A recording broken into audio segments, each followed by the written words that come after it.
Bien, chers frères et sœurs, soyons les bienvenus pour ce moment de culte. Le temps s'écoule inexorablement. Les jours, les semaines, les mois s'enchaînent avec leur lot de joie, d'inquiétude, de solitude ou encore de paix. Dieu soit loué, il nous donne par sa présence et sa grâce d'être encore debout. Et cette semaine nous ouvre un jour tout particulier, l'Ascension, le retour du Seigneur dans le royaume du Père.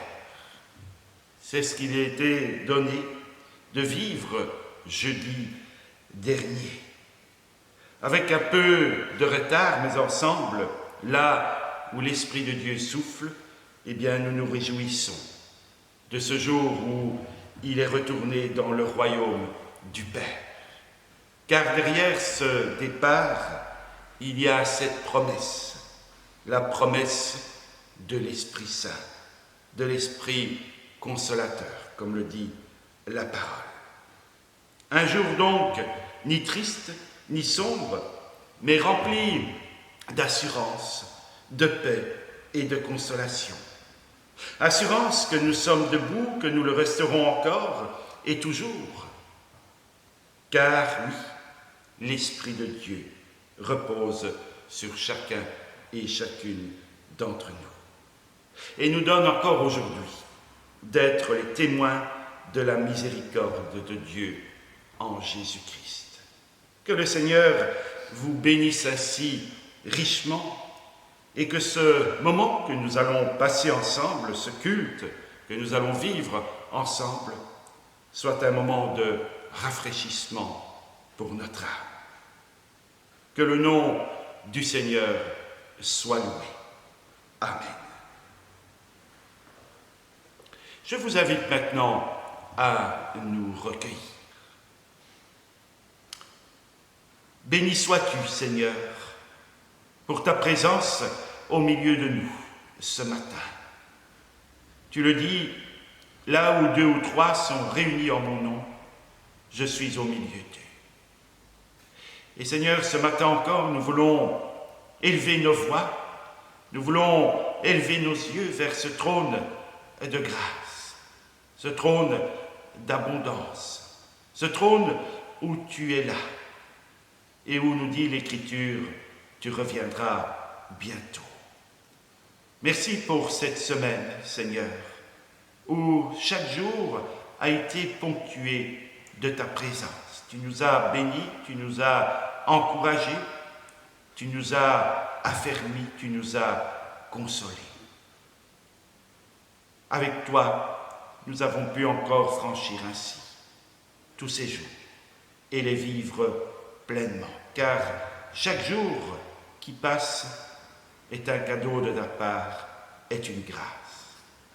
Nous sommes réunis dans ta maison, nous sommes réunis aussi dans la dispersion, mais réunis par ton esprit. Et que vraiment là où nous nous trouvons les uns et les autres, eh bien, ta présence se manifeste. Oui, Seigneur, nous voulons croire à ta toute-puissance, à ta gloire, et te remercier encore pour le salut, pour le pardon de nos péchés que tu nous as offerts en la personne et en l'œuvre de ton Fils, notre Seigneur bien-aimé. Vraiment, il est juste et digne de te rendre ainsi grâce en tout temps et en toutes circonstances. Toi qui vis et règnes pour les siècles des siècles. Que ta parole ainsi nous touche, Seigneur, et qu'elle ne retourne pas à toi sans effet sur nos pensées et nos actes. Nous t'avons ainsi prié dans le nom béni de notre Seigneur Jésus-Christ. Amen.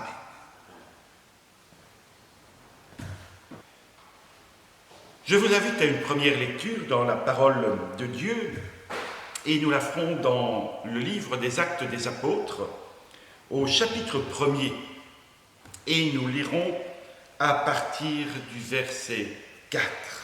à partir du verset 4, premier chapitre du livre des Actes des Apôtres. Alors qu'ils se trouvaient en leur compagnie, c'est-à-dire Jésus, il leur recommanda de ne pas s'éloigner de Jérusalem, mais d'attendre ce que le Père avait promis. Ce que je vous ai annoncé, leur dit-il, car Jean a baptisé d'eau, mais vous, dans peu de jours, vous serez baptisés du Saint-Esprit. Alors que les apôtres étaient réunis, ils lui demandèrent, « Seigneur, est-ce à ce moment-là que tu rétabliras le royaume d'Israël ?» Il leur répondit, « Ce n'est pas à vous de connaître les temps ou les moments que le Père a fixés de sa propre autorité. Mais vous recevrez une puissance lorsque le Saint-Esprit viendra sur vous, et vous serez mes témoins à Jérusalem, dans toute la Judée, dans la Samarie et jusqu'aux extrémités de la terre. » Après avoir dit cela, il s'éleva dans les airs pendant qu'ils le regardaient, et une nuée le cacha à leurs yeux. Et comme ils avaient les regards fixés vers le ciel pendant qu'ils s'en allaient, deux hommes habillés de blanc leur apparurent et dirent, « Hommes de Galilée, pourquoi restez-vous à regarder le ciel? Ce Jésus qui a été enlevé au ciel du milieu de vous reviendra de la même manière que vous l'avez vu aller au ciel. » Alors, ils retournèrent à Jérusalem, de la colline appelée Mont des Oliviers, qui est près de Jérusalem, à la distance d'1 kilomètre environ. Quand ils furent arrivés, ils montèrent à l'étage dans la pièce où ils se tenaient d'ordinaire. Il y avait là Pierre, Jean, Jacques, André, Philippe, Thomas, Barthélemy, Matthieu, Jacques, fils d'Alphée, Simon le Zélode et Jude, fils de Jacques. Tous persévéraient d'un commun accord dans la prière avec les femmes, avec Marie, la mère de Jésus, et avec les frères de Jésus. Voici pour cette première lecture. Et la seconde, je vous invite à la faire dans la première lettre de Pierre, au chapitre 3, et nous lirons à partir du verset 13. Première lettre de Pierre, chapitre 3, à partir du verset 13.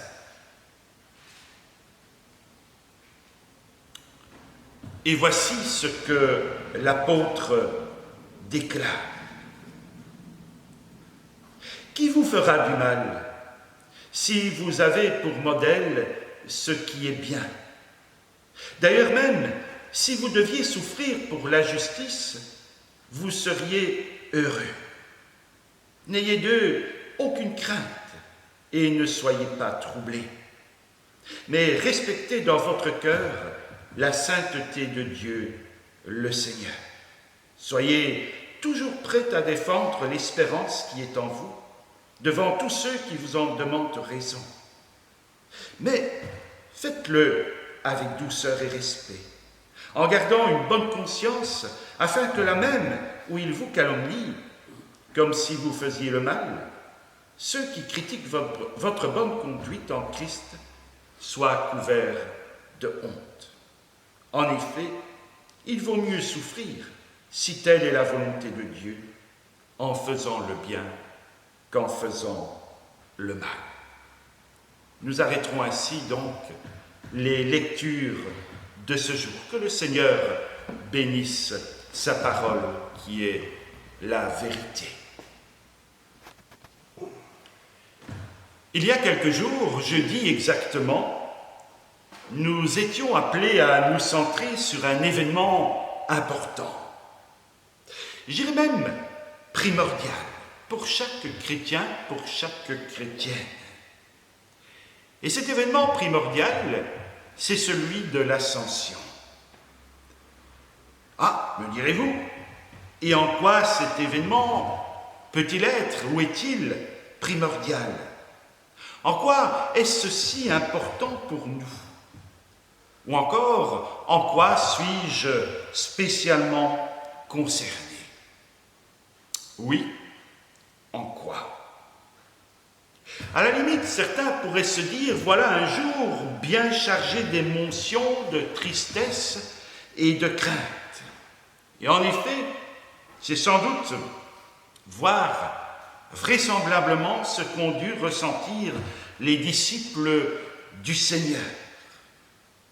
Après avoir vécu avec Jésus durant approximativement 3 années, après avoir vu, après avoir entendu, après avoir été les témoins de ses miracles, les auditeurs de ce qu'il a enseigné, après être les témoins de son arrestation, de sa crucifixion, mais aussi et surtout de sa résurrection 3 jours plus tard, nous les retrouvons en compagnie de Jésus au moment où ce dernier va les quitter pour retrouver le royaume de son Père, qu'il avait momentanément quitté pour accomplir cette mission, la mission que le Père lui avait confiée. Les adieux sont généralement un moment difficile, c'est vrai, un moment d'émotion et parfois même un moment poignant. Et nous avons déjà expérimenté cela dans notre existence. Ce n'est jamais facile, cela nous laisse bien souvent nostalgiques, cela nous laisse sur notre faim lorsque nous devons quitter des parents, lorsque nous devons quitter des amis, avec la perspective de ne plus les revoir pendant un certain moment. On aurait tant voulu que tout cela ne finisse jamais. Et c'est d'ailleurs ce qu'on se dit après coup. Cela, dirais-je, c'est notre conception humaine des choses. Le Seigneur, quant à lui, voit les choses autrement. Luc ne rapporte pas cette parole de Jésus qu'on trouve dans l'Évangile selon Jean, où Jésus dit textuellement ceci. « Maintenant, je m'en vais vers celui qui m'a envoyé.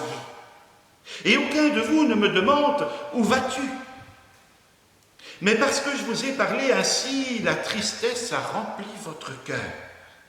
Cependant, dit-il, je vous dis la vérité, il vaut mieux pour vous que je m'en aille. En effet, si je ne m'en vais pas, le défenseur ne viendra pas vers vous. Mais si je m'en vais, je vous l'enverrai. Jésus laisse ainsi ses disciples. Encore une fois, stupeur et tremblement. Mais au-delà de cette peur, au-delà de cette stupeur, de cette, sans doute, déception, il y a une promesse. Et cette promesse, eh bien, elle va les engager. Sortir, partir vers une terre inconnue. Tiens, est-ce que cela ne vous rappelle pas quelque chose? Souvenez-vous d'Abraham, qui à l'invitation de Dieu quitte tout. Alors bien évidemment, ce n'est pas le même contexte et ce n'est pas le même effet. Les disciples devraient resplendir à l'écoute de cette promesse que leur fait le Seigneur. Or, nous les sentons non pas sceptiques, mais hésitants. Il faut dire que les choses commencent bizarrement. Un confinement. Tiens donc, un confinement démarre l'aventure. Ils doivent retourner à Jérusalem et attendre que la promesse se réalise. Et la suite du texte nous dit que les disciples se réunissent en un lieu hermétiquement clos. Est-ce qu'ils auraient peur d'un Covid-19 avant terme? Non, bien entendu. Une autre peur les taraude. L'hostilité de ces autorités qui se sont tellement acharnées sur le Seigneur. l'hostilité d'un monde gourmand, avide de religiosité sous toutes ses formes, un monde soucieux de vérité au pluriel, mais qui ne veut, en fin de compte, ni voir, ni entendre la et l'unique vérité manifestée en ce Seigneur qui est venu refaire revivre ce monde en brisant les chaînes de l'esclavage, les divers esclavages dans lesquels ils étaient enclavés ou encore enchaînés. Peur, crainte, attente de la part des disciples. Sans doute se sont-ils dit qu'ils ne voulaient pas connaître ce que le Seigneur avait connu. Rejet, calomnie, menace, condamnation, conscience que le monde est hostile à la vérité. Du moins, l'apôtre Pierre le laisse entendre. Dans un monde idéal, quand on fait le bien, on est honoré, n'est-ce pas? Et quand on fait le mal, on est condamné. Mais l'Écriture nous dit, et nous pouvons le constater aussi de par nos propres expériences, nous ne sommes pas dans un monde idéal. Et tout n'est pas aussi simple que cela. L'épître, la lettre que Pierre a écrite à des chrétiens qui vivent dans un monde non pas idéal, c'est un peu comme le monde d'aujourd'hui, où l'injustice, les inégalités sont présentes, un monde où, aujourd'hui encore, certains croyants rencontrent de l'opposition, de l'adversité, simplement à cause de leur foi. Et pourtant, même face à la persécution, pour le chrétien demeure l'impératif d'avoir une conduite sans reproche, et aussi et surtout celui d'être témoin de son espérance. Même dans la tempête, l'arbre que nous sommes est appelé à rester debout, et même, plus encore, à porter du fruit. Amener l'espérance là où les désillusions sont l'eau quotidienne. Mais comment faire? Le problème qui nous taraude, qui peut nous tarauder, c'est la peur. Mais Pierre dit encore, n'ayez aucune crainte des autres et ne vous laissez pas troubler. Cette exhortation, elle se comprend, et vous l'aurez bien compris aussi, dans un contexte de persécution. Mais la peur, elle peut aussi se manifester dans d'autres contextes, dans le contexte même que nous vivons depuis maintenant quelques mois. Même si ces peurs ne sont pas toujours justifiées, elles existent bel et bien. Pourtant, dans un état tel que nous vivons, nous n'avons nullement à craindre de témoigner de notre foi. La laïcité bien garantit la liberté de croire et de vivre sa foi. Et pourtant, oui, encore une fois, nos peurs sont là, parfois. Elles peuvent traduire notre timidité, notre manque de confiance, notre crainte d'être incompris, moqué, rejeté par nos amis, par nos collègues et peut-être même au sein de notre famille.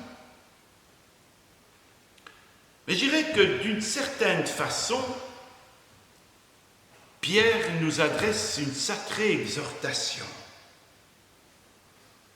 C'est un peu comme s'il nous disait « Soyez qui vous êtes. assumez-vous.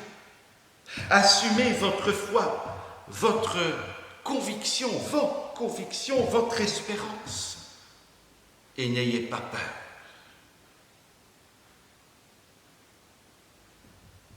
L'important, c'est aussi le cœur.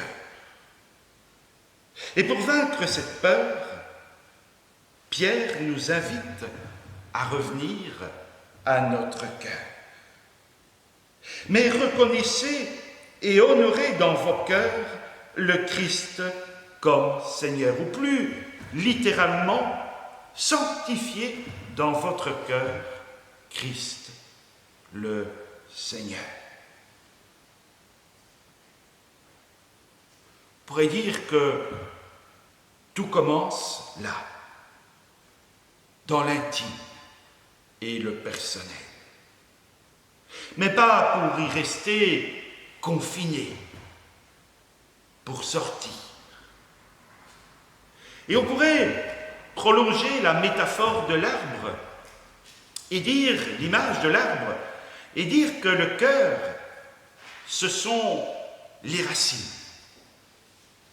Racines sont généralement invisibles, mais vous l'avouerez tous et toutes, elles sont essentielles.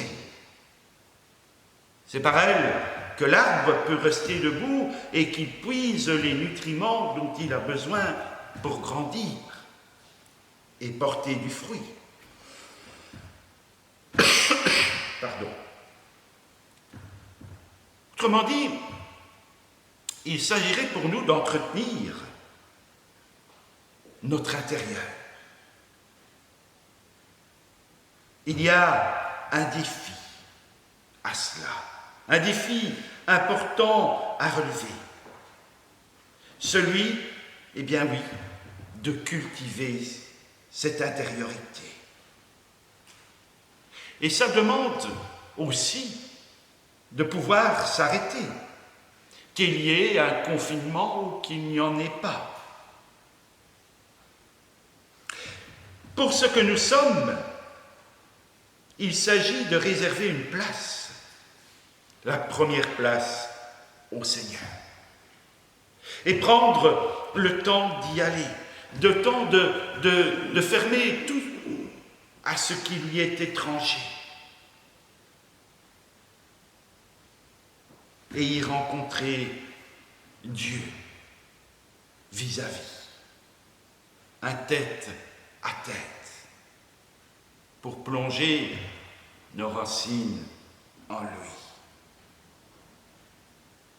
Et je dirais que, à partir du moment si les racines sont solidement enfoncées, on pourrait dire ancrées dans le sol, si nous nous laissons nourrir et nous nous nourrissons de cette intimité avec Dieu, alors tout sortira et le feuillage sera abondant. Et comme ça sera aux yeux de tous cette énergie, cette vitalité, cette foi qui va au-delà de tout. Pierre dira, tenez-vous toujours prêts à vous défendre face à tous ceux qui vous demandent de rendre compte de l'espérance qui est en vous.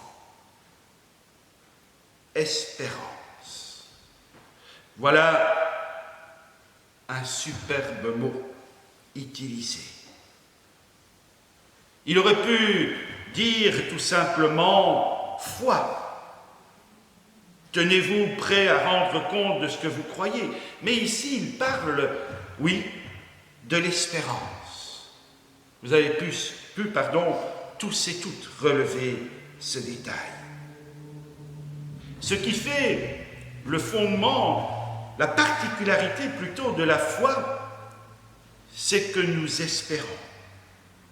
Et nous n'espérons pas à partir de rien, mais sur ce roc qu'est la résurrection du Seigneur. Enfin, une dernière précision s'impose, c'est le verset 16 qui dit « Faites-le avec douceur et respect ». C'est pertinent dans tout ce que nous pouvons vivre, dans les contextes dans lesquels nous pouvons vivre, que ce soit dans l'adversité, que ce soit dans l'opposition, même peut-être aussi par rapport à l'agression, à l'agressivité. Mais je dirais que l'espérance, la confiance, ça demande une libre adhésion, une volonté qu'on ne peut jamais contraindre. L'Évangile, c'est un appel, et la foi, bien, c'est une réponse. Et ça ne peut se faire qu'avec douceur et respect. Quand on regarde l'ensemble des textes composant la parole de Dieu, on se rend compte que le royaume de Dieu ne s'établit jamais par la force, par la contrainte, mais par l'amour. Dieu n'est pas venu sur terre en militaire, en général, avec une armée de destruction, mais il est venu tout simplement en serviteur, jusqu'à mourir seul sur la croix. La douceur et le respect de notre témoignage, c'est un écho, l'image de la personne de Jésus-Christ. Et lui a dit qu'il était doux et humble de cœur. C'est bien lui, notre espérance, dont nous témoignons. C'est bien lui qui nous met en route, comme il a mis en route ses disciples dans la chambre haute, en leur soufflant cet Esprit Saint, qui les a remplis d'audace, de foi, de témoignage, et qui leur a ainsi permis, de vivre leur vie de disciples, mais surtout de proclamer la bonne nouvelle destinée à toutes les nations. Ainsi, le jour de l'Ascension n'est pas un adieu, mais un départ. Un départ pour cette grande aventure, je le dirais comme ça, cette grande aventure de la proclamation du salut en Jésus-Christ, qui est venu et qui revient bientôt. Il nous donne cette espérance. Et par l'Esprit Saint, cette espérance devient certitude. Mais là, c'est encore tout autre chose, puisque lorsque nous nous rencontrerons à nouveau la semaine prochaine, nous serons dans ce temps de Pentecôte, dans ce temps de l'effusion de l'Esprit. Que cet Esprit souffle ainsi et nous inspire en esprit et en vérité. Amen. Alléluia, Alléluia, Alléluia. Christ est vivant, sublime nouvelle, il a vaincu la tombe cruelle et nous a quittés.